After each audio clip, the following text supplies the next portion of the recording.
WomanUp podcast speaks to and about women and non-binary artists, as well as academics, writers, activists, midwives, carers and more. Those challenging ideas and ideals, questioning assumptions and provoking social change. It's a podcast dedicated to creating a living archive of these people and this work that anyone can access. We find those trying to change current structures founded on bias. Those working intersectionally across gender, race, sexuality, disability, as well as having caring responsibilities. We have conversations about lived experiences, achievements and aspirations, as well as fantastic artwork. In 2023, for Series 5, we received a National Lottery Project grant from Arts Council England to take the podcast on tour. For this episode of the WomanUp Tour, we recorded at the Newbridge project in Newcastle with artist Lady Kitt. We began by chatting a bit about our time in Newcastle and specifically about the cat cafe that Amy and I had found. We're talking about the fact that we went to a cat cafe yesterday for listeners, because we might add this into the podcast. And Amy had heard about cat cafes. I'd never heard about cat cafes before, so I was really excited when I just walked past a little shop and saw cats in the window climbing on like little cat trees, and then people sat in there having coffees, and I messaged and said, "You've got to come here now. I'm going in." And I was like, come in, rush down. Which is really random. We're like both missing our pets, and we're like, this is really lovely. I'm not sure we would go into a nursery if we're missing our kids though, I don't think. So it's interesting, isn't it? Hello and welcome to the WomanUp podcast on tour. Take 2. We just had a little bit of an issue with the mics.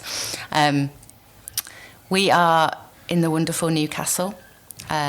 Amy Dignam, producer of the WomanUp episode, and myself, Susan Merrick, are here as day 4 of our tour, and this is our third interview, third location, and we are in the Newbridge project, which is in Sheenfield. Shieldfield, did it again? Shield like that, like a Viking Shield Field, yeah. In just outside the town centre of Newcastle. And we are here to interview the wonderful human Lady Kitt. I'm going to read a short bio about Lady Kitt. Lady Kitt is a disabled artist and drag king, describing their work as mess making as social glue. Kitt works on long-term collaborative projects driven by insatiable curiosity about how art can be useful. Projects are punctuated usually by the creation of large-scale, vibrant installations or sites for exchange, made from recycled paper, reused plastics and raw clay, which Kitt calls shrines. Kitt has also recently, which I'd like to talk about quite a lot today, done lots of work on research and methodology for caring for artists, artist peers, artist organisations, social art. So with all that in, Kitt, can you tell me please about what excites you about making work and your practice? Yeah.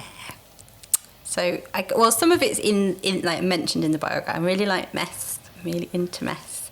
Not just physical mess, all the types of mess that you can make, and the brilliant stuff that can come out of that.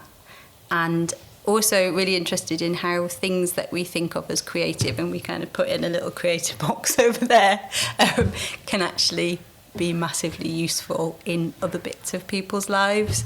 And so I guess some of the projects that you're talking about scrummage around in those ideas quite a lot. How can we take things that we might consider to be art or to be creative and insert them into unexpected situations, and then what useful stuff can happen because of that. Amazing. I was looking at your job description that you've got, which is part of a project called Permanently Incidental, which looks like a very new project that you've done.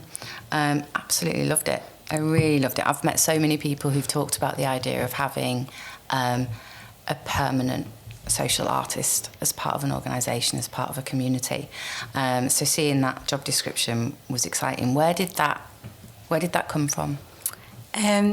Yeah, you say that's quite recent, and I suppose as a sort of fully formed project that I've been able to share with people in a kind of coherent way, I guess it's relatively recent. But as something that I've been thinking about and doing stuff around, it's been going on for years probably.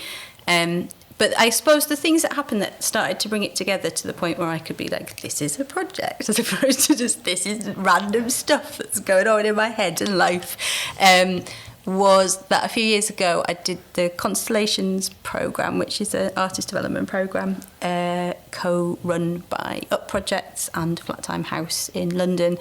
And Flat Time House was the artist house of John Latham, who was one of the founding members of Artist Placement Group.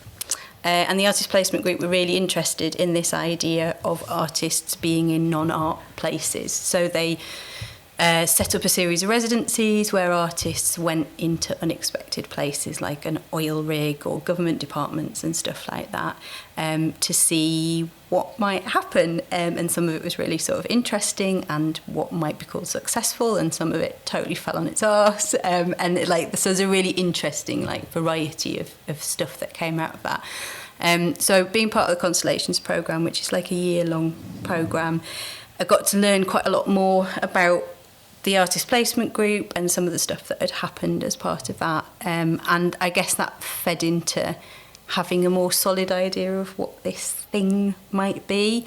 An incidental person is a phrase that John Latham used to describe himself, I think, as an incidental person. An artist is an incidental person sort of in the world. And I really liked that. And for a long time, I've been thinking about artist well-being and how we actually make a living, and thinking one of the things that could potentially happen is that organisations could have permanent roles for artists, which would mean that would be easier for artists to do stuff like have a pension, get a mortgage if that's what they're interested in doing, which some of us definitely aren't and some of us definitely are. So I was thinking, how could you create a project that would investigate the things about that would be really good and really attractive to an organisation, but also the things about that would be really complicated and really scary, and to have those quite sort of open conversations about what might this look like without the pressure of, and then we're going to definitely do it. More just, this is a research project, let's chat about how, what would the benefits of this be, what would the scary things be. So I started doing that a year ago, sort of starting to have some of those conversations.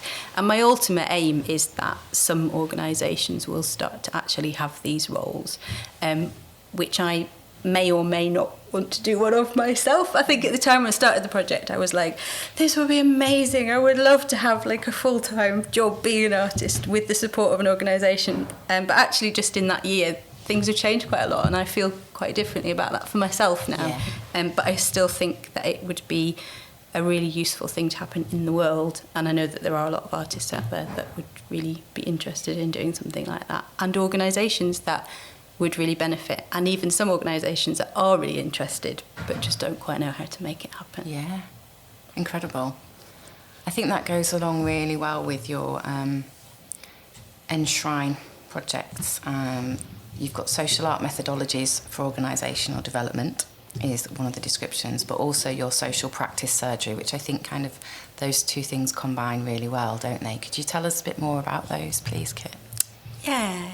So social practice surgery started 5 or 6 years ago, maybe, and it's probably one of the most personal projects I've ever done in an odd way, because I was working on a project, a really a long-term 2-year residency project with an organisation that just spectacularly fell to pieces, and it was absolutely horrendous for lots of the people who came in and got involved, and for me and for the organisation, and so as that project came to an end, I got to the point where I thought, I don't know if I can even do this anymore. I don't even know if I can be a social artist anymore, which was horrible because that's all I've ever wanted to be, basically. So it was quite a shocking moment to come to. I was like, oh, I don't know if I can do this. And with a bit of distance, and then the more that I thought about it, the more I thought, well, no, I probably can do this, but I need to do it in a different way. And the thing that was really missing was kind of a support network of, not in general, but specifically of people who also work in similar ways and have similar-ish experiences of what that can be like and the complications of that. So I think I got invited to do a talk, and I said, oh, instead of doing a talk, could I do this workshop for this new idea I've had, social practice surgery? And I did one, and it was really, really well received, and people who came to it were like, oh God, yeah, we really need this too. So I was like, oh, well, there's definitely something here. It's not just me. And then a little bit after that, I did a project actually with the Newbridge project, where we are here, which was an artist development project. And through that met Dan Russell, who works at Newbridge and who's also an artist. And we were chatting about this. And he was like, oh yeah, I'm really interested in that as well. So from that point on, we started to develop it together. So quite a lot of the way it's developed is us actually supporting each other in our practices and being like, oh God, this awful thing's happened. I really need to have a bitch about it, and we'll have a bitch about it, and then we'll kind of reflect back to each other, and we'll use our own experiences of stuff that's happened in our work to try and sort of collaboratively find a way round out of, through whatever conundrum it is that happens to be going on. And so we've just kind of slightly formalised that into working with other people. So sometimes we run sessions with groups where we go, this is sort of how we do this, here's a menu of topics that you might want to talk about, and we give that to people, and people go off and do social practice surgeries for each other, just there and then. And sometimes we do them for individuals, so that could be Dan and I working with an individual, or individuals working with each one of us. And we always give people what we call a prescription at the end. So we'll do a session together, and then a week or so afterwards we'll write like a sort of reflection on the session, which will also include just dead practical stuff like links to resources and things, and then we'll send that to people as their prescription for having come to the surgery. Yeah, it's wonderful. I think I'm a social artist myself, and it's been really important to me to find the right peer support, and I'm still figuring that out. So yeah, seeing your kind of where you guys are at with that is exciting. So I on a personal note, probably chat to you a little bit more about that as well. But I won't put that all on the podcast. I suppose for you now, but then also maybe for people who are listening to this, for Dan and I, it's really important that it's not our thing. Like, we are doing it and we make some money out of it, but we consider it a sort of like community resource. Okay. So as much as possible, we put stuff on the website. So I think like the conversation menu things are there, and like there's maybe a template of a prescription and stuff, so people can go on and download those things and use them for themselves, and like with mates and stuff. So the idea is that people will just take it and do what they want with it. So I know I met you originally at a social art network event down in Tate, and we got on well there talking about all of this kind of stuff, I think. But like Social Art Network, a lot of the resources that they have are open source. Is that quite similar to what you're doing, or is it in terms of? I'm just thinking if there's probably a lot of social artists or artists who are working with engagement in some way, participation, where burnout's quite high, emotional responsibility, all of that. But if people have found other coping strategies, other techniques that are useful as well, is it something that they can, add to like the resources you have? Is there any way of doing that as well? That's a really good question, and we don't have a formalised way of doing that, but it does happen because people will come to sessions and then be like, oh, have you thought of doing this? So again, that thing of like, it's not our thing. Dan and I sort of started it and run it some of the time, but we, as well as trying to make it as open for other people as possible, also we are beneficiaries of it all the time. So every time we facilitate a session, we're primarily interested in supporting the people who come along, but through the session we end up getting great stuff as well, and feeling, you know, like connected to people and supported and all of that stuff too. So that happens kind of informally a lot, that people will say, oh, have you tried this, or I've been doing this, or whatever, and then some of that kind of goes in, obviously with permission for people, ends up going into what's available as a resources. But we don't have a formal way of doing that. So if anybody has brilliant social art connecting stuff that they would like to share, probably just email Dan or I and say, oh, have you thought of this? And if people are happy to, we would add it to that stuff. Yeah. We can put contact details on the show notes. Yeah. Amy's nodding at me, yeah. Great. So you are an artist parent. Kit, you've said you were happy to chat about that. Yeah. How? So two things then, I think. How does that influence your practice? Because Amy and I are always interested in that, as well as anything that impacts your time as being an artist, I think. But likewise, which is probably a separate question, but I'd like to know what you love about working in the North East as well, and like your connections to community here. Yeah. Okay. Yeah, well, being a parent artist is just really fucking hard work. I guess that's like one of the first things that I would like to say about that. And that I'd say quite a lot and go on about quite a lot. But also brilliant.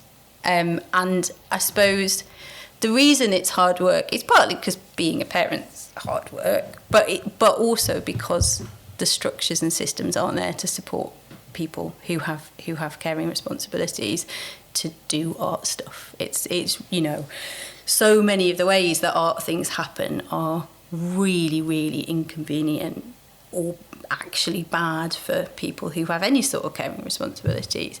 So I guess that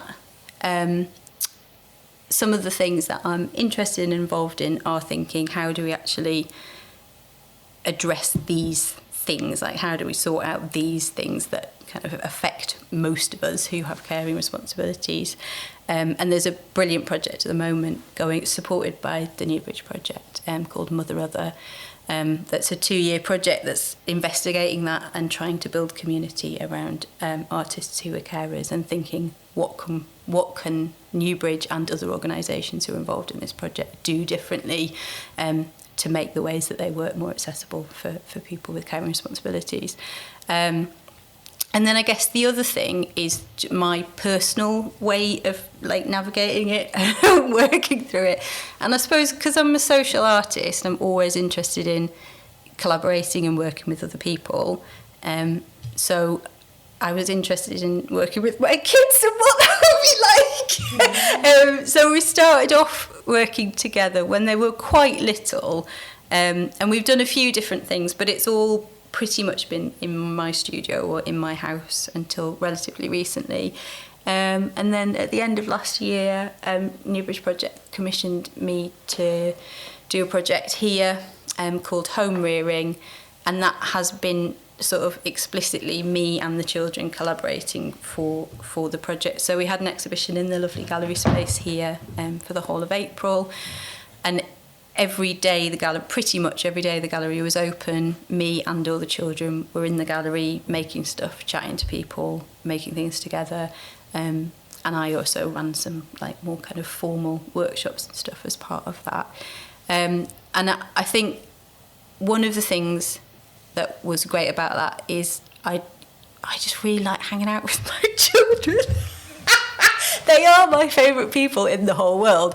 So it did mean that we just got to like hang out loads and make stuff, which, you know, it's like some of my favourite things ever, which is really nice. How old are your kids, if I don't know? They're 8 and 11. Okay. Yeah, nearly 9 and nearly 12.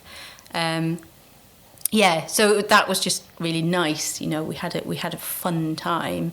And I guess also I was interested in what is it like to bring home ways of operating into an organisation, and what does that look like for Newbridge to reflect on that maybe as part of the Mother Other project, but also to think about that for my own practice, and then maybe like ways that I might do residencies in the future, because I found it really difficult to take on residencies because I don't want to leave the children. Like, you know, I want to be with them as much of the time as possible, and most residencies are not welcoming to you bringing children along. Also, the school system makes that really complicated. Like, there's loads and loads of things that make that difficult. So for quite a while I've been interested in how can I kind of create residencies that work for my life and my children's lives. So this is the first time we've had like a really good go at that. And I think that so I suppose practically one of the things that happened is that Newbridge have been brilliant in terms of how they've supported the project with money. So there was money for somebody to come along and be with the children during the days that me and the children were here together, so that I could still be an artist and a parent at the same time, and I didn't have to be there saying I'm an artist, but actually being a parent and taking the kids to the loo and making sarnies for them and like all of that stuff throughout the whole day. And that was really important and brilliant. So the kids had people that they know really well, adults that they know really well, come along for the days that they were here, and they knew that the deal was, if you need something practical, then those are the people that you go to, and if we're doing creative stuff and we're being artists, then that's the stuff that the three of us are doing together. And that was really great. It's something that artist parents have been exploring, you know, well, for decades, but formally for definitely the last 10 years. I know that Mother House in London, it explores that in various ways with different ages, and that's the only residency I have done where my kids could come. And likewise, you know, there's a bit of us playing together, but it was also a space for me to explore that flexibility, knowing I could go somewhere where it was okay if you're running late or can't make those certain times, you know, that people understood that as well. But we've spoken to a few artists who've worked with their kids, either because they've gone on a residency. Helen Sargent's done a couple of residencies where when her youngest child was younger, she went away on a residency and took the child. Amma in India, run by Ruchika Wasan Singh,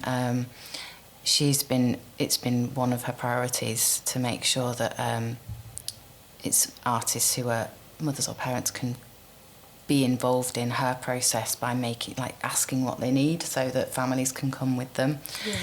So I think it still feels such early days, even though people have been trying to do it for decades, because the art world is still not particularly child friendly or flexible friendly.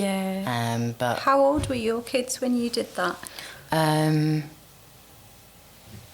think 5 and 7, and they were excited because they were like, oh, we get to make that. So we just took a camera and we were like making photos of each other in the underground rail tunnels just outside where the venue was, like near Waterloo.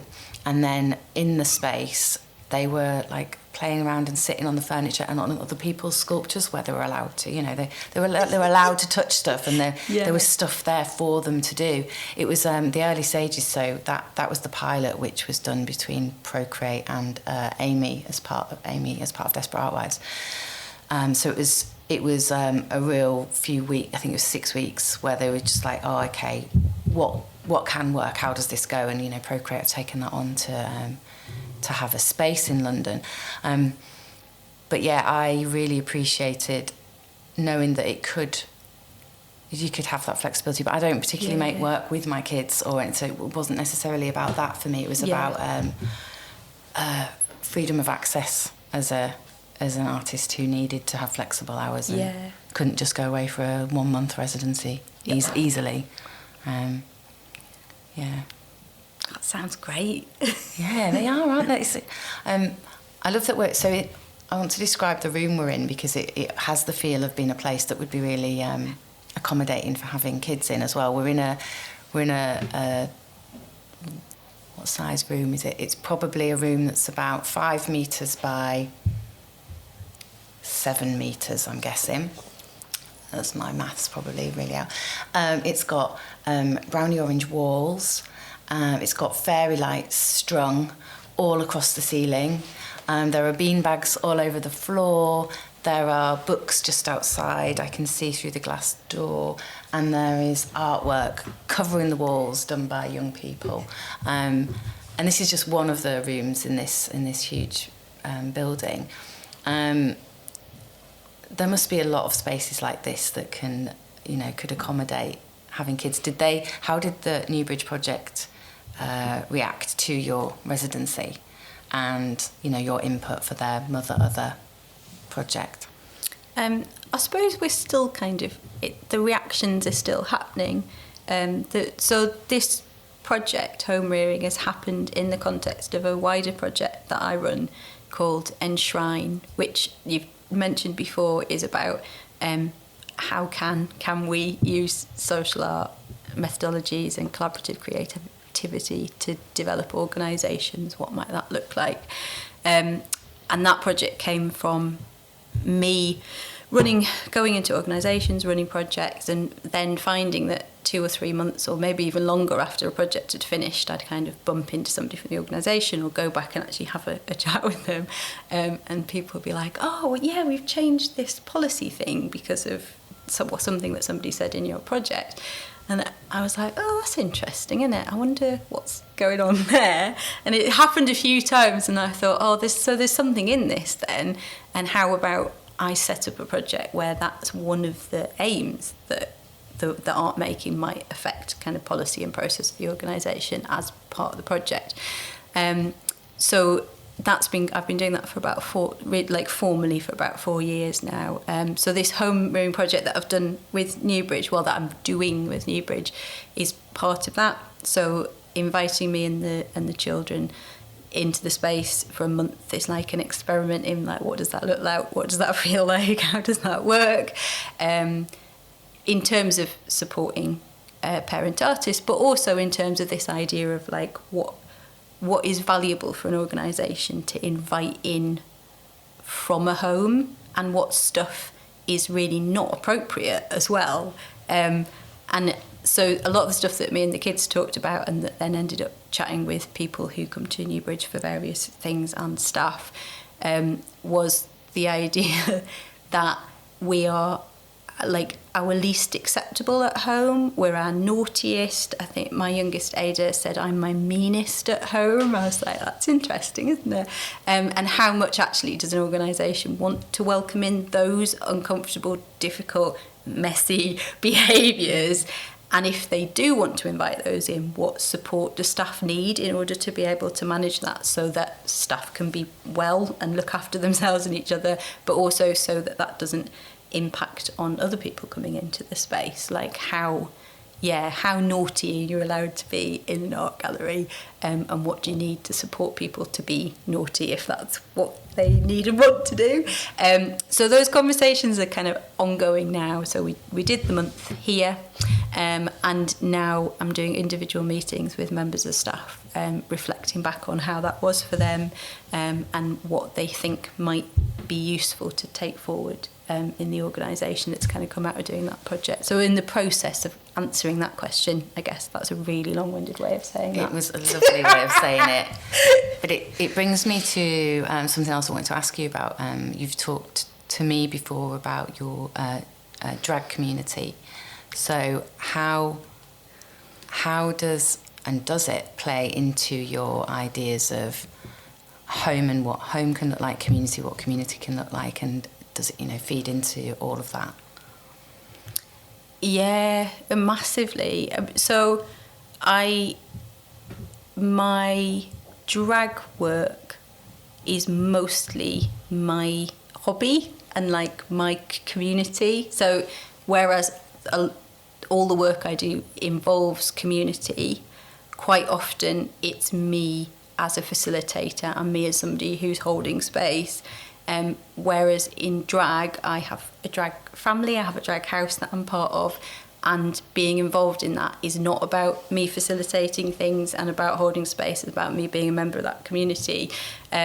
sometimes like we all take various responsibilities and roles, like as the, you know, whatever it is we happen to be doing needs doing, but it's a very different thing. So I guess that's where I go to have a rest from some of that stuff, and where I go to get a lot of support as well. So yeah, it's my drag community is like a really big part of my support network, for creative stuff, but for other stuff as well. And the drag family that I'm part of, who that we call DGA, we describe ourselves as a drag troupe and LGBTQ mutual aid support group, and both of those things are equally important. And so if you come to a performance that we do, you probably won't see a shiny performance. Like, there's a lot of chaos, there's a lot of mess, there's a lot of silliness, but hopefully there's a huge amount of love and kindness and care, and we really centre access and thinking about that, and welcoming people into the space, making sure people feel safe and comfortable over doing a big flashy slick performance. And also quite a lot of people who are involved in the group, the first time they ever did drag was with the group. So in most gigs we do, there'll be somebody who's very early on, maybe performing for the first time ever, and people who've probably been performing for quite a long time, all just on the same bill. And that's really nice as well, because that creates support for everybody who's involved in that. Yeah, so it's a really important bit of my life. It feeds into art, but it's often quite separate. So there are some projects I've done that are a bit of both. I'm just finishing off a project called Drag Declares Emergency, where I worked as an artist with my drag family, and we created some costumes together out of natural materials and rubbish, as a way of thinking about how to be less like climate catastrophist. Catastrophist, is that a word? I don't know. Yeah, so there are some, but in those situations I'll be very explicit about, I'm now being an artist in this bit of this project, and then when that's finished I'm not doing that anymore, and I'm not facilitating, like, you know. Did you enjoy that, or did you find that it had kind of encroached into your like lovely supportive hobby life? You know, was there some tension there, or? Yeah, thanks for asking that question. It's okay. It was actually fine, but it was fine because I have a really good support framework for the way that I do projects now. But if I'd done that same project, say 4 years ago, it quite easily could have not been fine. Okay. And I think a lot of it was about saying this is different, and being really open about the fact that, like, within this project, these are my responsibilities and I am going to do these things. And some of the project will definitely be run like this, because that's how it needs to be run for it to be safe, and also to report to funders and all these other things, which, you know, that's different when I'm not working as an artist with the group. I also worked with a producer, Sarah Lee, who is really fantastic at supporting people's care needs and access needs. And so if people had things that if they had access support they needed, they would talk to Sarah about that. And obviously we had like a budget for that and all of that stuff. So it was like well supported, and we were really, really explicit about this is just for this project. Yeah. And then when this project's finished, it's going to be different again. Yeah. And I think that probably really helped. And would have been super different a few years ago, and it probably would have been blurred, and that would have been uncomfortable, and probably made me feel tired and all that stuff. Not tired like burnout tired. But because of that kind of having spent years, I suppose, getting together those frameworks that help a project work in a way that works for me, I suppose it was different. You touched on within that your aspiration to make work that is less climate disastrous, I think the term you use on your website as well, what does that involve for you? I know that it makes you think about what kind of materials you use, but is it, all-encompassing within your practice? Yeah, I suppose it fluctuates. Sometimes it is quite all-encompassing, and sometimes I think about it less. And there's not like a massive amount of rhyme or reason to that. I suppose just my emotional, stuff, and also to do with capacity as well. But about 3 years ago, me and Sarah, who I mentioned before, signed a Culture Declares Emergency pledge, and Culture Declares Emergency is a network, international now network of artists and organisations who pledge to work in more planet-kind ways, and that can mean different things for different people. So you're not expected to sort of sign up to a load of stuff that you wouldn't be able to actually do. There's a framework for the pledge, and then you change that to suit your practice and your circumstances. And we collaboratively created one together. And one of the things that was really important in that for us was this thing that we called allotmenteering, which is like this idea that I sort of grew up with a family who have allotments. I now have an allotment. There's a lot of the buildings and structures that you'll find in an allotment have just been created by whatever crap was lying around, and people are always sharing stuff. Very rarely will somebody come in and build a whole new shed, and if somebody does, it's like, what's going on there? And there's a real culture of like, you make stuff out of what's available. And so we were thinking about how can we turn that into something that happens in our practice. So when we have a new project, instead of imagining a project and then finding materials to make that happen, going, these are the materials we've got, let's imagine the project from that, so that it comes out of things that we already have. And that's just always like a big bit of all of the projects I do. So I think, again, at the beginning you were talking about my shrine making. So most of the projects that I do involve collaboratively making shrines with people. And the materials that they're made from are great big huge sheets of brightly coloured paper. So they're like really massive. They're, I don't know, like 20 metres by 2.5 metres or something. Those sheets are 70% recycled. So when I buy them new, they're already 70% recycled. But then they get used multiple times. So they'll come new into one shrine, and they'll be used new in one shrine, then they'll be folded up, kept in the studio, they'll come out to another shrine, and then they'll be used again. So that's really important, to keep that kind of using a recycled material but then reusing it as well. And they're also made out of reused plastic, so old plastic bags and crisp packets and stuff, mostly making like flower garlands out of those. I've seen lots of those on your images, and lots of wearable things, I think, from memory. Yeah, so for the Drag Declares Emergency project, we took that technique of making flowers out of old bags, and then used that to make costumes and headpieces and stuff. Amazing. Yeah. Do you have tons of storage space then for all these things that you're having to keep and reuse?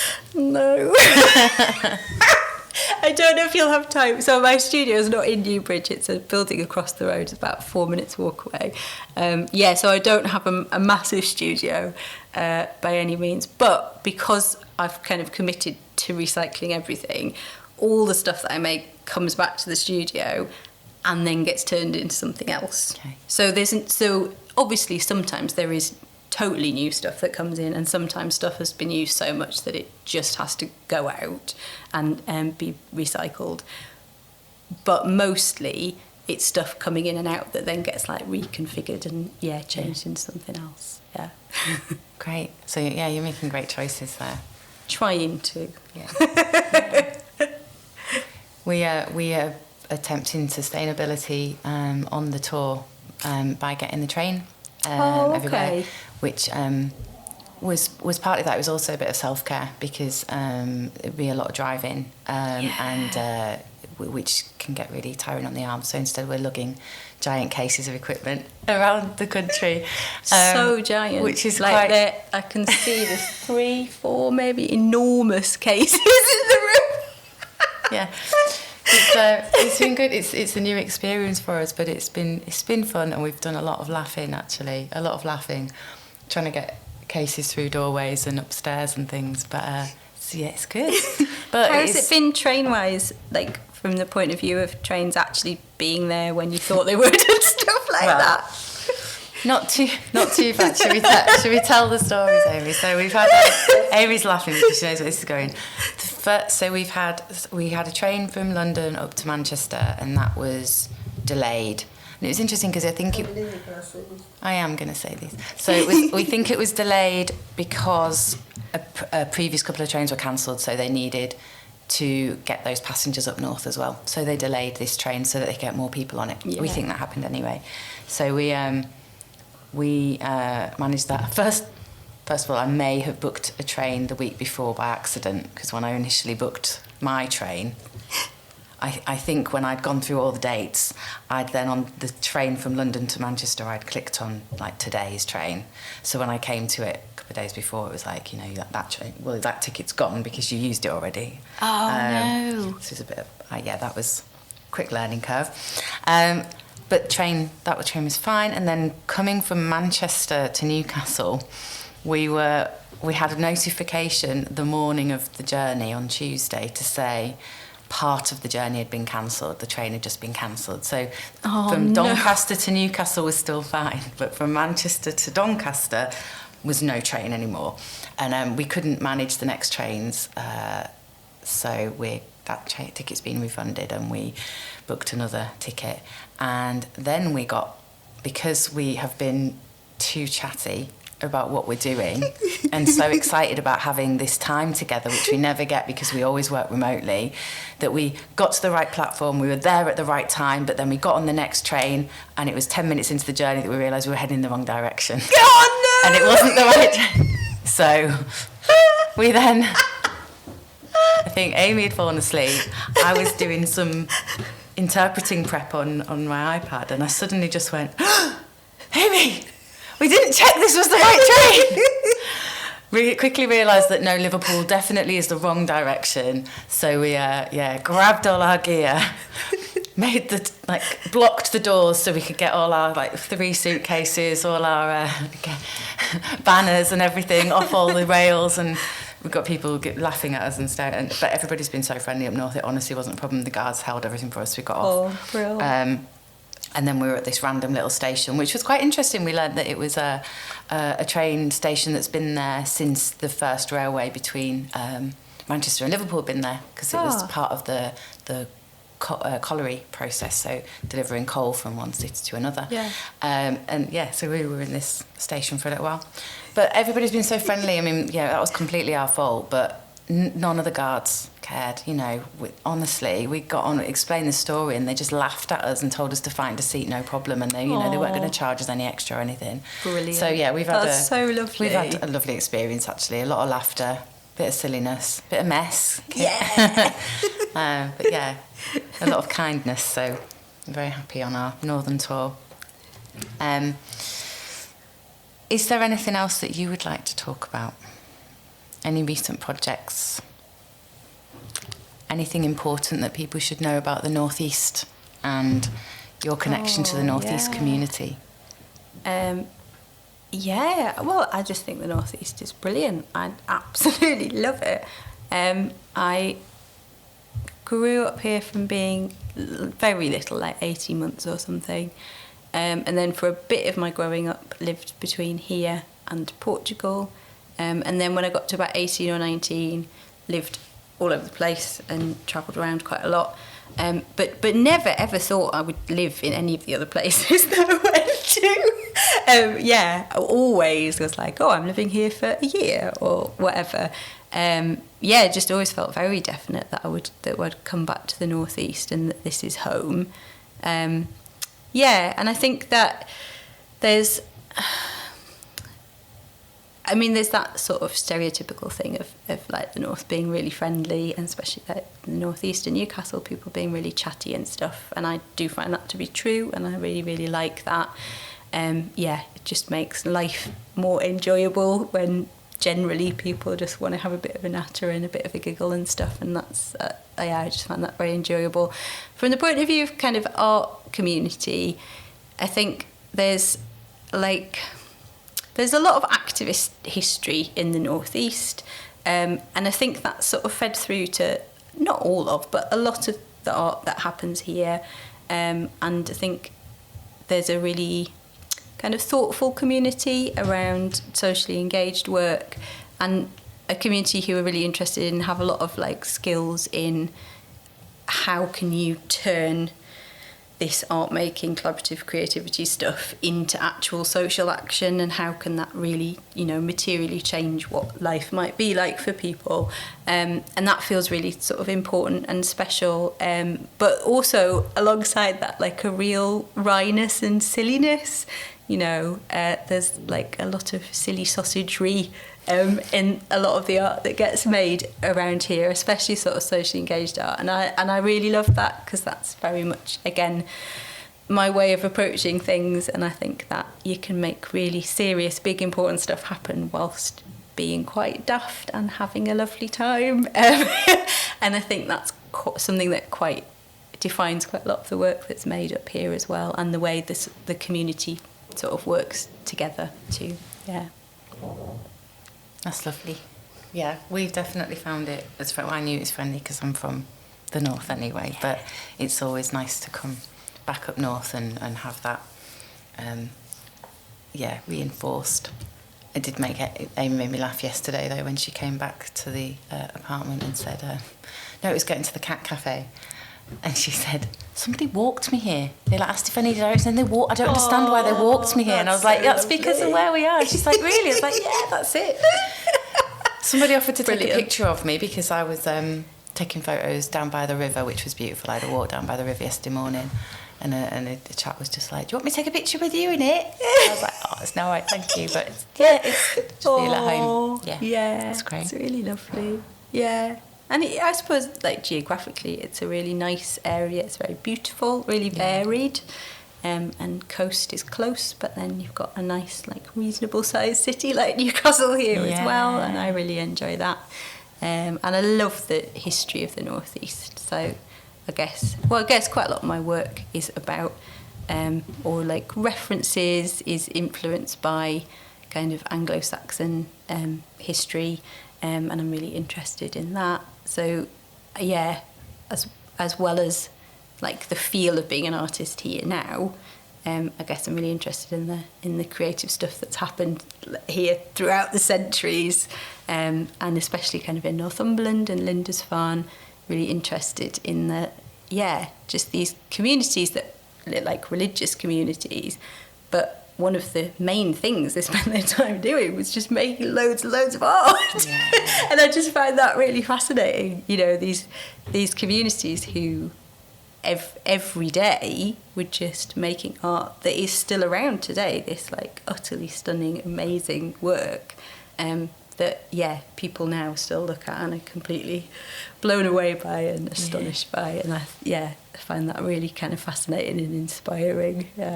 Well, hopefully this is going to inspire listeners either local or further afield to come and check out more art in the North East. Yeah. Excellent. Thank you so much, Kit. Thank you for your time today with us. Oh, thank you. It's been brilliant. Should we have a little clap? Yes. Woo! You've been listening to the WomanUp podcast. To find more of our episodes, subscribe via any of the usual podcasting platforms, including Spotify, Apple Podcasts, Amazon, and more. For captioned episodes, please visit the WomanUp YouTube channel. And for news and updates, follow us on Instagram at woman.up.podcast.